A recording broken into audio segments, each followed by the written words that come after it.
ದೆಹಲಿಯಲ್ಲಿ ರಾಹುಲ್ ಮನವೊಲಿಕೆಗೆ ಕಸರತ್ತು.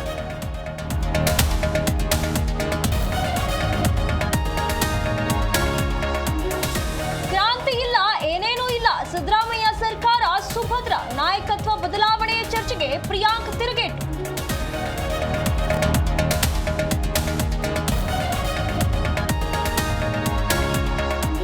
ಸಿದ್ದರಾಮಯ್ಯ ಬೆಟ್ಟ ಅಗೆದು ಇಲಿ ಹಿಡಿದಿದ್ದಾರೆ. ಒಳ ಮೀಸಲಾತಿಯಲ್ಲಿ ಅಲೆಮಾರಿಗಳಿಗೆ ಅನ್ಯಾಯ. ಕಾರಜೋಳ ವಾಗ್ದಾಳಿ.